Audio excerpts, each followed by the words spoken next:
Hi everyone, welcome to Dharma Earth's Dose of Dharma, and this is your dose of Dharma for today. Okay, so we talk about how we should behave towards the Triple Gem. We have talked about how we should behave towards the Buddha. We talk about how we should behave towards the Dharma, how to pay respects to the Dharma. Now let us talk about how we should behave towards the Sangha, the Bhikkhu Sangha. Okay? Whether it's a noble Sangha, means a Sangha, the community of monks who are noble people, noble persons, have attained enlightenment, or to the normal Sangha, the Sangha who are still practicing for liberation. Okay? Actually, we should all, when we behave towards monks, okay, it is advisable to take them as a representative of the Sangha, right?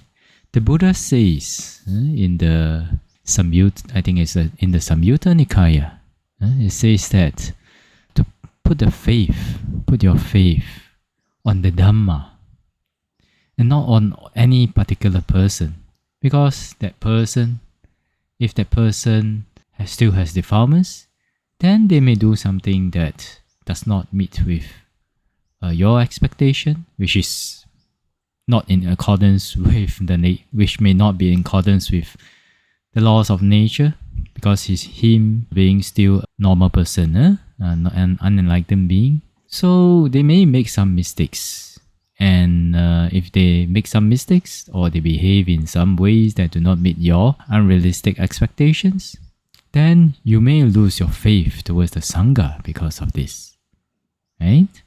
So that is why in the Great Chronicles of Buddha, Tipitaka Sayadaw, Mingun Sayadaw, advised that we should all treat the monks, whether it's individual or community, as representatives of the noble Sangha, right? When we do this, then, and when we perform services to them, and when we do dana, then even though they may have some not so appropriate behaviors or some defilements like that, but our heart, our karma that will be generated by that wholesome act will be less affected, compared to if we take them as individuals and, you see that monk is good, that monk is bad, then this is no good. When we do a dana or when we do service, it is good to always regard them as representatives of the Sangha, and then we perform the service or do the dana to them. In this way, we also protect ourselves from being biased, and we also protect the karma, our punya, our merits, from our defilements, right? And it is also of a higher level of karma if we always regard all the dana and the service to be done is to the Sangha and not to an individual. Okay? Like that lah. Okay, so we should, as a lay person, it is good to always maintain loving kindness towards bhikkhus who belong to the Sangha, right?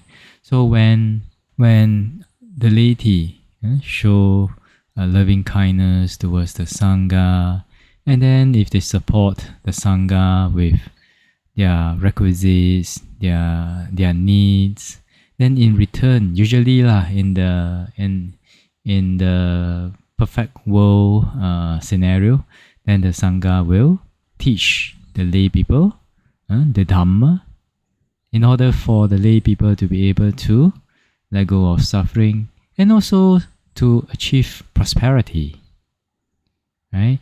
So a good, healthy laity-monk relationship is that of the lay people supporting the monks with the requisites and whatever that the monks needs, because the monks, their duty in the world is to be the part of the incomparable field of merits. Okay, so the monks are there for people to offer, to do dana, right? So if the lay people they perform dana, they do services for the monks, and then in return the monks will teach them the dhamma, teach them how to overcome defilements, teach them how to behave, teach them how to achieve prosperity. Then this is a very healthy relationship, right? So one should not associate with the monks other than receiving advice and acquiring merits. Okay? So don't try to want to get into a romantic relationship with a monk. And monks also shouldn't think of having romantic relationships with beings of the opposite, whether it's of the opposite sex or nowadays even the same sex. Right? It should be always about Dhamma. It should be always about Dhamma benefits for both parties. Right? If we can do it in this way, then the sasana will improve.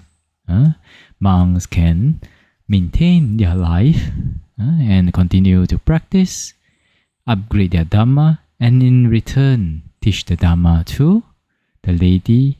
If they cannot teach, then at least they maintain their purity of mind and act as an incomparable field of merits to the lay people, so that when the lay people they do service, they do dana to the monks, then the fruit that comes out from that wholesome act, that service or dana, will be so much greater because of the laws of nature. It works in this way. Alright? Okay, so this is how we can behave towards the Sangha. Of course, this will be the perfect way, but in reality, we see that there are many different dynamics of interaction with monks. So some lay people are very arrogant. They treat monks like they are same, then after that, some of them they think that the monks are young, they are old, so the monks should listen to them. They want to control the monks, and sometimes monks also, if they are unenlightened, then they may have defilements, then they may do something bad to the lay people. They may cheat the lay people. If we see from the Buddhist text, the Vinaya, then actually we can see that monks may do that also. Alright? So, understanding the perfect scenario and coming back to reality. So that's why when we are in the real world, this reality, then it is good to always regard the monks, whether this monk is close to you or not close to you. It's good to regard them as representatives of the Sangha, and we just as a support to the sasana and to support this monk for their life, for their monastic life. We just try to support as much as you can. If there comes a scenario where if the monk asks for too much and you cannot support, then just feel free to say that you cannot support. Okay? Then if the monks, if they say, "Oh, you promised but you cannot," then this is the monk's problem already, because usually monks don't ask people to support more than what they can. Usually we ask people to do within their means, right? But of course, sometimes we think that they may have better potential, and if they accomplish this wholesome task, then their merits will be very strong. So sometimes they may push a little bit. But if monks get angry because the lay people didn't supply them with some things or things like that, then it is up to the lay people to decide whether to support them or not. Still can support them if they take them as representatives of the Sangha, may not be supporting them as individual. But if they really feel uncomfortable doing that, then it's up to the lay people's desire and decision and choice whether to support that monk or not. Alright? But of course, if you do not support this monk, then if you have no other monks in the area or things like that, then at least try to, if you are if you want to continue to practice the Dhamma, then you will need a teacher. Then it is good to find other monks as teachers, monks who are of good behavior, of a gentle disposition, or whatever disposition that is suitable for you. Some people like, Venerable Ananda, he's so soft, Some people like the Venerable Mahakassapa because he's very tough, very garang, like that. So it depends on everyone's inclination, but don't stop just because of one or two or three or a community of naughty monks. Have compassion for them, then continue to support the sasana. This is for your own good. Okay, like that. All right. So this is your dose of Dhamma for today. Wish all of you well, peaceful, and happy. May the Shropijan bless all of us to be able to attain path, fruition, and nibbana as soon as possible. Sadhu, sadhu, sadhu.